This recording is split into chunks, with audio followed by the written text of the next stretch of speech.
Bem, meus queridos, nós estamos aqui mais uma vez para estudarmos a Confissão de Fé de Westminster. Na verdade, essa aula de hoje, ela deveria ser no nosso curso a primeira aula, que é a aula introdutória, conhecendo a nossa fé, que é a série que o Centro de Estudos Presbiterianos tem promovido ao longo de todos esses anos nos meios de mídias de internet, de áudios e de palestras em igrejas, visando resgatar a nossa confessionalidade como igreja confessional, que é a Igreja Presbiteriana aqui no Brasil. Várias denominações, né?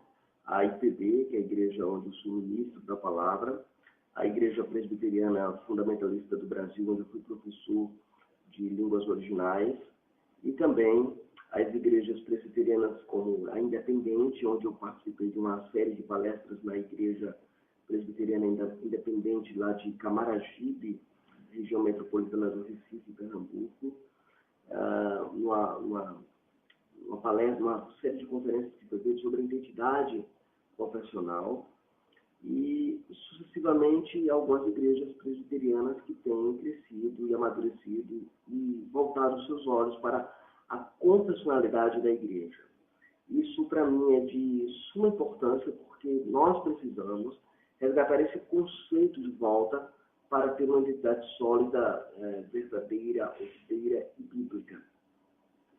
A nossa aula de hoje ela vai visar trabalhar o tema A Origem da Confissão de Fé de Westminster, que é uma aula introdutória para quem não teve um acesso adequado a este assunto, a esta matéria. Então, o que nós vamos abordar hoje, ela é praticamente aquela aula que vai nos dar um norte, uma direção para aquilo que nós precisamos aprender como igreja de Cristo Jesus, como igreja reformada, ok? Muito bem, falar sobre a confessionalidade em nossos dias tornou-se algo ultrapassado, algo de um tempo tão distante, tão longe, que parece ser totalmente relevante para a igreja atual. Muitos presbiterianos desconhecem a sua identidade bíblico-teológica e boa parte dessa ignorância se dá pelo simples fato, né, de não conhecer a história da igreja. Às vezes as pessoas não sabem que nós somos confessionais ou presbiterianos são reformados, calvinistas, e há doutrinas peculiares e distintivas que nos separam das demais comunidades evangélicas que nós conhecemos e ficamos frustrados muitas vezes em saber que muitos membros de nossas igrejas não sabem exatamente o que creem, por que creem em determinadas coisas. Boa parte dessa ignorância se dá pelo simples fato de nós não queremos conhecer de fato a história da nossa igreja. Isso abarca todos os crentes, de modo particular os presbiterianos. Como disse o Dr. Alderito Souza Matos e o Adão Carlos Nascimento, naquele livro que todo presbiteriano inteligente precisa ou deve saber, ele chegou a dizer o seguinte, todavia, ocorre que muitos presbiterianos ignoram a sua necessidade e não sabem exatamente o que são como indivíduos e como igreja, não conhecendo suas origens históricas,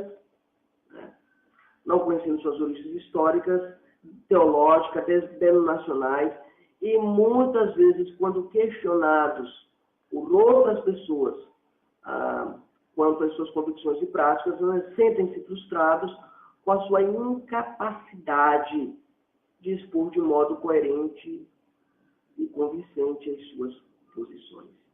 Isso aí é uma pura verdade, nós precisamos entender esse dilema que muitos membros de nossas igrejas têm em conseguir ou se colocar ou defender de fato a fé bíblica reformada que eles subscrevem ou que eles estão agregados, atrelados de maneira ímpar e singular. Isso é percebido na falta de conhecimentos que muitas de nossas igrejas têm da Confissão de Fé de Westminster e dos seus catecismos, o maior e breve, para o estudo adequado da teologia, ou para a identidade, para reforçar essa identidade confessional da igreja. Esse breve estudo aqui ele vai visar a apresentar de modo geral e também de forma lacônica a história da nossa confissão de fé de Westminster. Há muitos livros que abordam a história da confissão de fé de Westminster, como o livro do Albericius Amazo do Adão Carlos Nascimento, a confissão de fé comentada do Charles Roger, muito bom esse comentário, publicado pela editora Os Puritanos. O que todo cristão inteligente, precisa saber, é publicado pela editora a SOCEP, mas agora chama-se Z3, então provavelmente a próxima edição vai sair pela Z3, que é a antiga SOCEP. Então você vai ter essa importância, esse conhecimento fundamental da história. Há um outro livro chamado Assembleia de Westminster, publicado pela editora PES, que é da autoria do Guilherme Kerr, para a gente entender como foi o processo da confecção e da origem da doutrina de fé. Há também um outro livro muito interessante do Michael St. Lucas, o Cristão Presbiterianos, né? Doutrinas, Histórias e Práticas. É muito, muito, muito bom esse livro, publicado pela Cultura Cristã. Então, você tem aí uma gama de livros que podem te orientar, te ajudar na compreensão da história de símbolos de fé de Westminster. Ok, os antecedentes históricos da confissão de fé de Westminster. A gente tem que olhar os antecedentes, o que fez aparecer ou surgir no cenário histórico eclesiástico essa confissão de fé. É bom lembrar que no período da Reforma Protestante houve uma eclosão muito grande, né? uma necessidade, vou colocar assim, de expor de maneira sistemática a fé da igreja nascente, da igreja da Reforma. E aí você vai encontrar nas igrejas reformadas desse período a necessidade da subscrição credal e confessional. Eu tenho até uma palestra sobre essa necessidade em relação ao presbiterianismo também, que logo estará sendo transformado também em vídeo-aula para os nossos blogueiros e internautas que andam pesquisando na internet mais sobre a origem e a funcionalidade da igreja presbiteriana como um todo. Então, é interessante porque nesse período as igrejas elas confeccionaram seus credos, suas confissões. Um livro que nos ajuda a compreender isso de maneira mais ampla é o livro do pastor Ernest Maia, o Dr. Ernest Maia Pereira da Costa, o livro chamado Eu Creio no Pai, no Filho e no Espírito Santo. É uma série de exposições que ele ministrou na igreja dele sobre o credo apostólico, e há um capítulo introdutório lá que ele fala sobre a relevância e a necessidade dos credos e confissões, dos símbolos de expressão de fé, e ele vai abordar exatamente a historicidade das confissões de fé e a sua organização sistêmica para formular o que a igreja deveria crer e seguir. Você vai ter nesse período, você vai ter a confissão de fé belga, a confissão de fé helvética, você vai ter a confissão de fé gaulesa, você vai ter as outras confissões de fé de suma importância para a vida da igreja. Okay? Muito bem. Os antecedentes históricos da confissão de fé de Westminster, primeiro você tem que analisar a Inglaterra católica.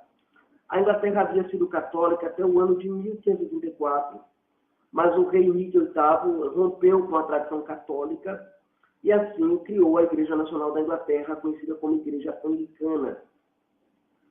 É bom lembrar que esse rompimento se deu porque Henrique VIII queria casar novamente, e o Papa não havia permitido isso por causa do sacramento do casamento. Então, ele não aceitou a imposição papal e decidiu romper com a tradição católica romana, no sentido de não ter a igreja não teve a Igreja da Inglaterra debaixo da tutela do romanismo. Isso aí a gente percebe na história da Igreja como um todo. Ok. Dessa feita, o rei ele passou, de fato, a ser o líder supremo da Igreja. Embora houvesse esse rompimento, essa Igreja Nacional ainda ficou com a teologia católica romana como expressão de sua fé. Ela continuou sendo católica romana. Mas no ano de 1547, morre Henrique VIII e sobe ao trono seu filho Eduardo VI, que só tinha 9 anos quando assume o governo nacional. Este, sob a influência de seu tio, o Duque de Somerset, que era simpatizante do protestantismo, fez com que Eduardo implantasse reformas significativas na Igreja da Inglaterra. Entre muitos, citamos alguns. Por exemplo, ele começou a administrar a ceia do Senhor, a Eucaristia, sob as duas espécies, ou seja, o vinho dado aos leigos e pão, que até então não era permitido por causa da tradição anglo-católica que estava ali presente, né?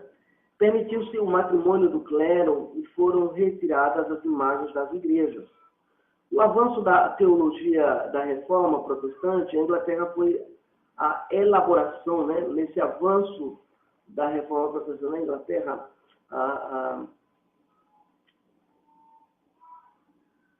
você tem a elaboração, sob a liderança de Thomas Cromwell, de 2 importantes documentos, ambos influenciados pela teologia calvinista, que são os 39 artigos da religião e o livro comum de oração.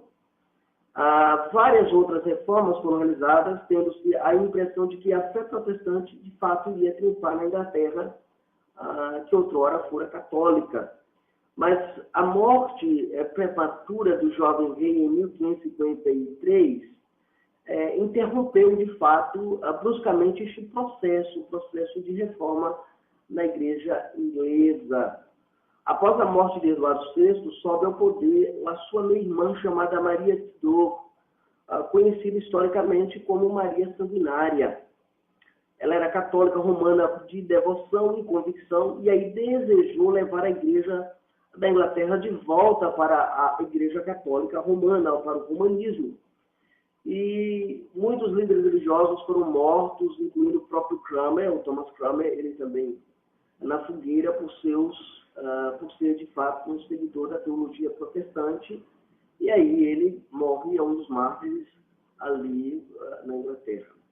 Muitos líderes religiosos foram mortos, como nós temos dito, e muitos outros foram exilados, expulsos da Inglaterra.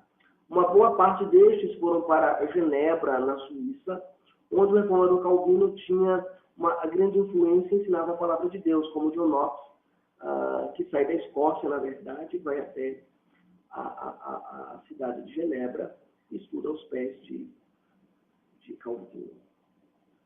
Ok. E muitos desses ingleses absorveram os ensinos da fé reformada depois de um longo tempo de estudos. Após a morte de Maria Tudor, né, sobe ao trono aí Elizabeth, para um reinado de 45 anos. Ela tinha inclinações protestantes, ela tinha uma concepção teologicamente protestante, e logo após a sua ascensão ao trono, ela dá permissão para que os exilados protestantes voltassem para a Inglaterra.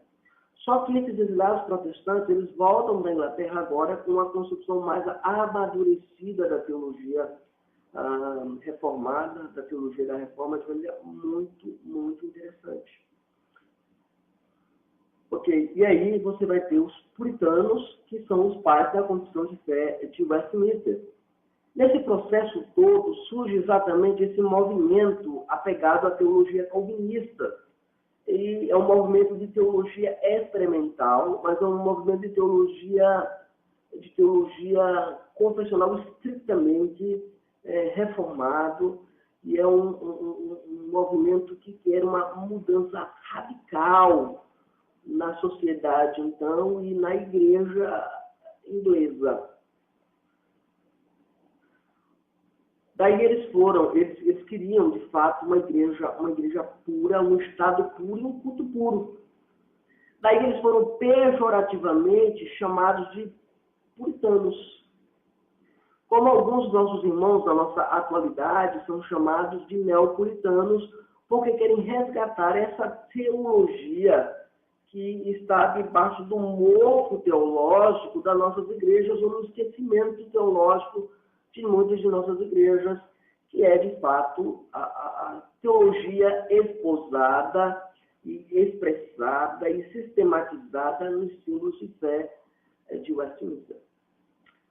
E isso precisa ser colocado para nós, para que nós não caiamos nas mesmas injustiças que foram feitas aos puritanos naquele período da Inglaterra, desse tempo de Elizabeth. Okay? E aí, o escritor lembra-nos que o puritano ele não podia mais ficar satisfeito com uma igreja, a igreja da Inglaterra, parcialmente reformada, mas desejava uma igreja plenamente reformada. Por que o Leland Raikkonen, no seu livro Santos do Mundo, declara isto que eu acabei de dizer para vocês? É que na igreja da Inglaterra havia a teologia calvinista nos 39 artigos da religião e no Locke, no livro comum de oração, mas a sua liturgia ela estava para o catolicismo romano, ou seja, o ritual cerimonial católico ele estava dentro daquela igreja e os puritanos entendiam isso como sendo uma igreja parcialmente reformada e não plenamente reformada, e eles não suportavam aquilo porque eles viam uma maneira de ludibriar as pessoas e dizer, olha, eu posso ser católico romano na minha praxis e na minha teologia manter-me confessional ou calvinista. E aí surge uma grande questão, né? O que é o puritanismo, então? O puritanismo, né?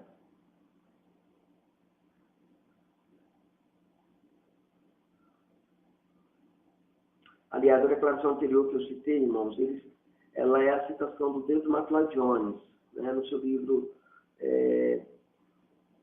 O Puritanismo e Suas Origens. Né? Então, a primeira parte que eu falei da ideia parcial é do Lloyd Jones. Mas aí o Leland Raikkonen, ele vem agora e traz uma informação importante sobre o que é o puritanismo. O puritanismo foi parte do movimento da Reforma Protestante na Inglaterra, que começou especificamente como um movimento especificamente eclesiástico. Começou com a reforma litúrgica, mas desenvolveu-se numa atitude distinta em relação à vida. Aí é o Leland Raikkonen, no livro Santos do Mundo, publicado por Leitura Fiel. E o Lloyd Jones conclui esse pensamento de definição de puritanismo dizendo assim, olha, o puritanismo verdadeiro, eu sustento, diz Lloyd Jones, se acha última e finalmente no presbiterianismo. Então, essa é a concepção fundamental que se tem do puritanismo como um movimento reformado confessional. Esse é um processo que nós precisamos entender e assimilar e aplicar ele em nossas vidas como Igreja do Senhor Jesus Cristo. Ok. Seguindo aqui para o nosso segundo tópico de aula, nós vimos até agora, os antecedentes históricos e agora vamos ver a Assembleia de Westminster propriamente dita. Vamos ver o que foi essa Assembleia, o que ela significou e o que ela significa para nós, presbiterianos, de todos os tempos, de todos os lugares, de todas as épocas. Porque é importante você compreender o que foi a Assembleia de Westminster no contexto que nós estamos vendo. Então, nós já temos visto isso para nosso entendimento. A Assembleia de Westminster. Após a morte de Elizabeth, Tiago VI da Escócia, filho de Maria Stuart, né, educado como presbiteriano na Escócia, torna-se Tiago I da Inglaterra. Todavia, ele queria manter um sistema episcopal eclesiástico, e assim, dessa forma, decepcionando os puritanos. Tiago foi sucedido posteriormente pelo seu filho, Carlos I. Carlos I era, de fato, um católico romano decidido e dedicado a levar de volta a Igreja da Inglaterra para o humanismo, mas também ele desejava tornar a Igreja da Escócia e da Inglaterra a se tornar uma igreja governada pelos bispos, e assim destruir a noção presbiteriana da própria Escócia, né? Porque a Escócia ela tinha uma noção presbiteriana devido ao John Knox e tudo mais, como nós bem sabemos.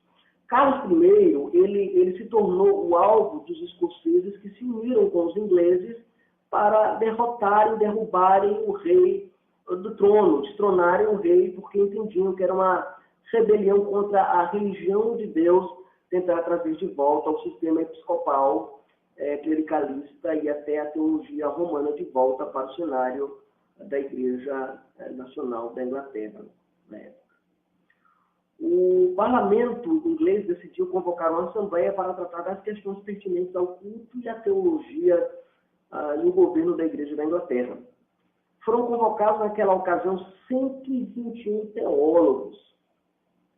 As pessoas destinadas a constituir essa assembleia eram citadas na convocação e compreendiam a flor da Igreja naquela época. Assim nos diz a Roger no seu comentário introdutório à CSW, a Constituição de Fé de Westminster.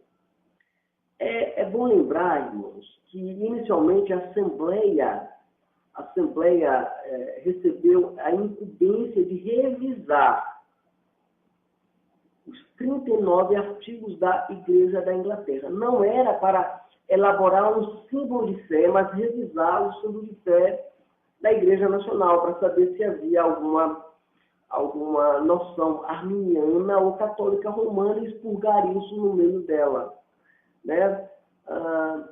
A fim de remover qualquer vestígio de arminianismo ou catolicismo romano presente no símbolo de fé da Igreja. Quem diz isso é o nosso querido Sean Michael Lucas, né?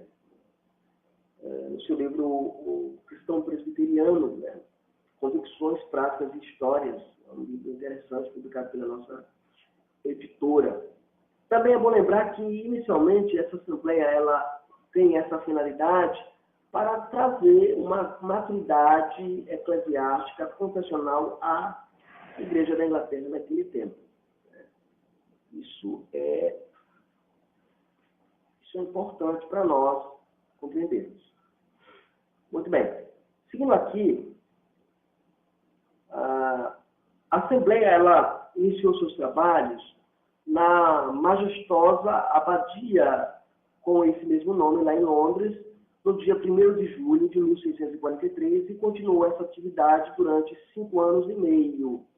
Ou seja, durante esse período todo, a igreja reunida ali com os melhores teólogos começa a estudar as doutrinas e práticas da igreja. Os documentos produzidos nessa distinta Assembleia foram os seguintes. Quais foram os documentos que a Assembleia trouxe para nós? Quais foram os documentos que a Assembleia nos deu, nos legou?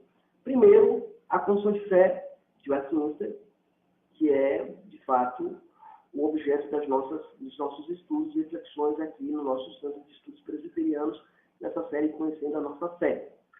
O segundo, o Catecismo Maior e Breve, que é uma outra série que nós estamos desenvolvendo junto à igreja que nós estamos pastoreando atualmente, que é o estudo do Catecismo Maior de Westminster. Ensinos para a Vida e Piedade, é o nome da série. O Catecismo Maior e Breve. E o Diretório de Culto de Westminster, que não é adotado pelo presbiterismo brasileiro, mas é um símbolo de fé, produzido, eu vou colocar assim, um símbolo de fé produzido, mas um documento produzido naquela Assembleia e adotado em muitas igrejas presbiterianas no mundo.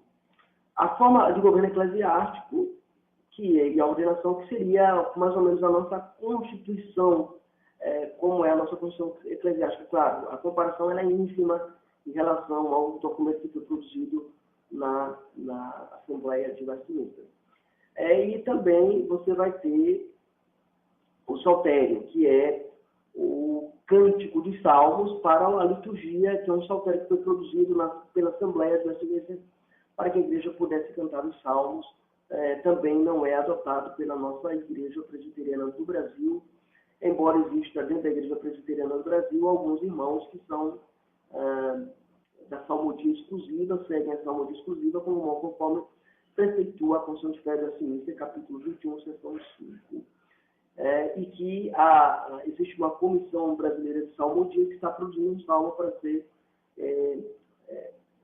abraçado pelas igrejas que querem cantar os salmos na sua liturgia.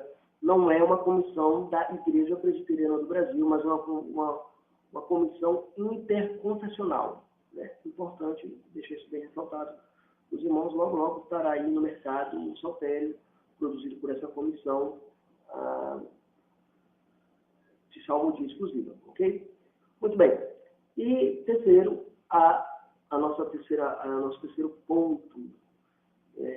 É bom lembrar que todos esses documentos realizados, feitos, eles molduram para nós o pensamento, a teologia e a piedade puritana, presbiteriana em nossos dias, ok? Então, tudo que você precisa saber sobre o puritanismo e o presbiterianismo estão lá nesses símbolos de fé, conhecido como padrões confessionais de Westminster, ok? E aí vamos agora para a organização teológica da Confissão de Fé de Westminster. A forma como a Confissão de Fé ela está escrita e como ela foi organizada mostra a mente sistematizadora dos puritanos para com as doutrinas bíblicas da Palavra de Deus. Seguindo um todo harmônico, eles colocaram de forma ordeira e sistemática toda a doutrina bíblica analisada na Escritura na Confissão de Fé de Westminster e nos símbolos de fé adicionais, que são o catecismo e o breve. Esse sistema de doutrina sumarizado em capítulos pode ser colocado de modo prático como se segue. Eu estou usando aqui a elaboração sistêmica ou a ideia sistêmica, a organização sistêmica do livro Como é Deus, da série do Verdades que Transforma, do pastor James Kennedy, pastor presbiteriano James Kennedy, que tem essa série e é publicada pela editora Cultura Cristã. Se você puder adquira, que é estudos discipulados sucessivos em cima dos símbolos de fé de Westminster. Ele organiza nesse primeiro volume, ele mostra o que vai explorar nos volumes seguintes, dando uma ideia geral do ensino sistêmico dos símbolos de fé de Westminster, de modo particular com os símbolos de fé de Westminster. Ok, ele começa com a primeira pergunta: como saber com certeza qual é a verdade suprema? E aí ele coloca das Sagradas Escrituras, primeiro capítulo da Confissão de Fé de Westminster. Existe uma fonte suprema de verdade, ele fala de Deus e da Trindade, capítulo 2. Há alguém no controle do mundo, dos decretos eternos de Deus, capítulo 3, da criação, capítulo 4, da providência, capítulo 5. Próxima pergunta: existe um Deus? Se existe um Deus, então por quê? Capítulo 6, da queda do homem, do pecado e do seu castigo. Existe alguma esperança do pacto de Deus com o homem, de Cristo mediador, do livre-arbítrio, da vocação eficaz, da justificação, da adoção, da santificação, da fé salvadora, do arrependimento para a vida, das boas obras, da perseverança dos santos, da certeza da graça e da salvação? Então, como devo viver da lei de Deus, da liberdade cristã e da liberdade de consciência, do culto religioso do domingo, dos juramentos e votos legais? Qual deve ser a minha relação com os outros, do magistrado civil, do matrimônio, do divórcio, da igreja e da comunhão dos santos? Como Deus lidera o seu povo hoje dos sacramentos, do batismo, da ceia do Senhor, das censuras eclesiásticas, dos sínodos e concílios? Veja, até agora você tem percebido que é uma organização sistêmica no pensamento confessional. E aí, nessa organização sistêmica, você também percebe uma outra pergunta final. Ele coloca assim, para onde estou indo? E aí ele fala do estado do homem depois da morte, da ressurreição dos mortos e do juízo final. Então você tem aí a organização sistemática do símbolo de fé de acionistas. Quero concluir a nossa aula de hoje dizendo que este breve histórico é uma introdução primária à identidade presbiteriana ligada à funcionalidade de nossa igreja, a igreja presbiteriana, seja ela Igreja Presbiteriana do Brasil, seja ela Igreja Presbiteriana Fundamentalista do Brasil, seja ela Igreja Presbiteriana Independente do Brasil e até a Igreja Presbiteriana Unida do Brasil. As igrejas que, de fato, sustentam uma teologia confessional, de modo estrito, os presbiterianos do Brasil e os presbiterianos fundamentalistas e conservadores, a Igreja Presbiteriana Conservadora do Brasil também. Então, essas igrejas mantêm um laço de unidade confessional. Então, nós precisamos entender isso, compreender isso, aplicar isso à nossa vida. Essas verdades sistematizadas pela consciência de fé e acionista, nós devemos, de fato, trazer à lume essas verdades, praticar essas verdades, viver essas verdades e colocá-las diante do nosso povo, que é um povo que carece do Evangelho de Cristo Jesus, nesse sentido de compreender a fé que, uma vez por todas, foi entregue aos santos. Que Deus abençoe e que logo mais estaremos de volta com mais uma série de estudos na consciência de fé, mais um estudo baseado na consciência de fé. Que Deus abençoe. Amém.